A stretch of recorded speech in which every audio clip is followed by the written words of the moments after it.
vraiment tous les secteurs sont concernés. Si on prend le secteur de la santé, on va avoir des impacts vraiment très importants. L'énergie, par exemple, est à la fois un vecteur d'atténuation, donc de réduction d'émissions de gaz à effet de serre, mais aussi un vecteur d'adaptation, puisque en permettant un accès à des énergies de tous les territoires, et notamment les populations les plus vulnérables, on donne finalement l'accès à des activités génératrices de revenus, on donne l'accès aussi à des services de santé, voilà. Donc il y a toute une suite d'activités qui permettent réellement l'adaptation également des populations grâce à l'énergie. Mais évidemment, le secteur de l'agriculture est très important et fortement impacté, le secteur de la foresterie, le secteur de l'eau, de la pêche, etc. Bon, vraiment, l'ensemble des secteurs, des activités économiques sont concernés.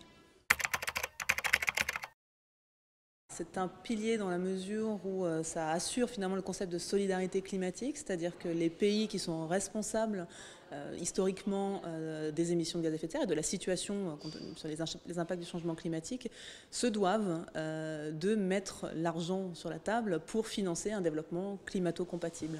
Donc à la fois pour limiter les émissions de gaz à effet de serre dans les pays en développement, donc limiter l'augmentation des émissions de gaz à effet de serre, et puis pour accompagner l'adaptation au changement climatique des territoires. Donc les subventions à l'utilisation, à la production et à l'utilisation d'énergie fossile représentent au niveau mondial 775 milliards de dollars par an. Et l'année dernière, on a eu seulement 30 milliards d'investissements sur les énergies renouvelables.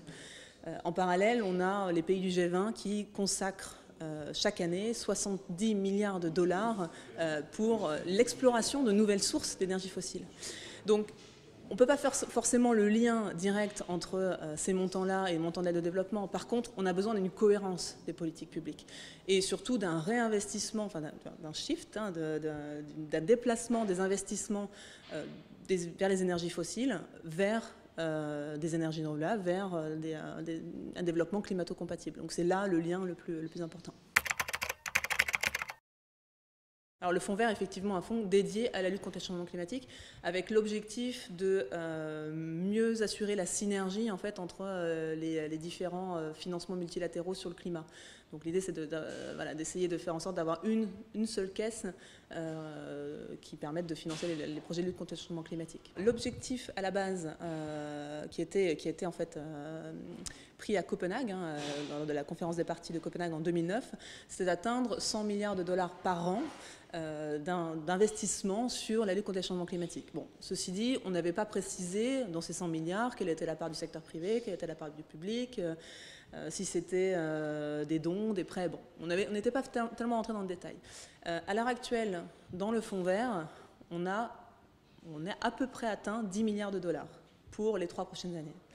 Donc ça veut dire qu'on n'a que 3 milliards de dollars par an, là, pour l'instant, qui sont sécurisés dans les caisses du fonds vert. C'est complètement insuffisant par rapport au montant demandé, à la fois sur l'atténuation et sur l'adaptation au changement climatique.